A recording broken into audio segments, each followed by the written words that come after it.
Prieš 3 dienas buvo tiesiog pastebėta, kad vienas arkliukas Vaido Digaičio kumelė Elsetą blogai pasijautė. Ir tiesiog tas pasijautimas pasirodė, kad stovi, nelabai ėda paduotų avižų. Na va, ir iš karto ėmėmės diagnozuoti, kasgi darosi. Sekančią dieną ta kumelaitė neišjojo su būriu visu. Ir mes ją bandėm vežtis, bet jinai jau buvo tokia, sakykime, netrodė tokia, kad būtų galima ją transportuoti. Tol pasilikau senoje stovykloje ir prižiūrėjau ją, teko gydyti, teko leisti vaistų, po to grįžo pas šeimininkas, atvažiavo ir po to tą patį vakarą jinai nugaišo. Tos netektys būna, atsitinka ir netgi ir normaliai, tiesiog stovintiem, nieko neveikiantiem arkliam atsitinka. Ligos visą laiką persekioja, rizikos faktorių labai daug, ypač tokiam žygiui, svetimoje šalyje.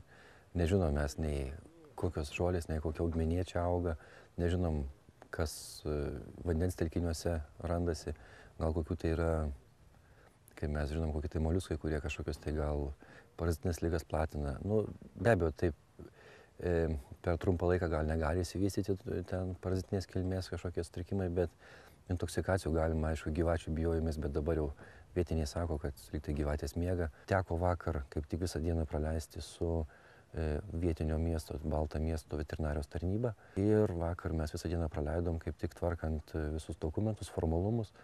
Ir tuo pačiu vienas iš tokių formalumų tai yra patologinis tyrimas, dėl kokių priežasčių arba kokie buvo patologiniai pakitimai šitam kritusiam gyvūnui. Воспаление легких было, потом гипертрофия сердечной мышцы и воспаление почек, нефрит.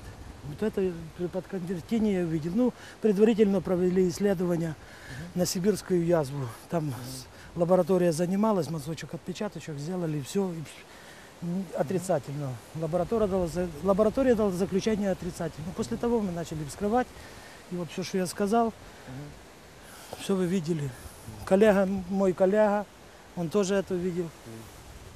Так что лошадь никто не загонял, она вела себя нормально, никаких изменений, подозрений там на энзоотическую миоглобинурию или паралитическую миоглобинурию я здесь не видел. Toksai suveikė tas truputį laukiniškas instinktas turbūt ir nesilikti nuo bandos, neparodyti savo požymių. Ir kai jau jie pasirodė, jau buvo tikrai, manau, kad labai vėlai. Labai tiksli diagnozė yra šiom lauko sąlygom pasakyti labai sunku. Buvo, kad kaip tik tą vakarą, kai jie grįžo, vakare aš dariau kraujo tyrimus. Ir, taip sakant, turėjau bene pačius šviežiausius, aktualiausius kraujo tyrimus ir juos. Ir pagal visus požymius, tai didelių pakitimų ir nebuvo. Sakykime, lyginant netgi su kitais arkliais.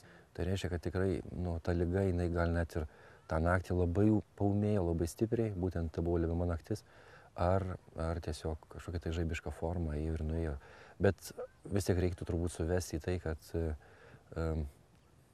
pirminis kažkas tai nusilpnino labai stipriai organizmą, galbūt ir apsinuodijimai, ir po to visos sistemos išėjo iš rikiuotės.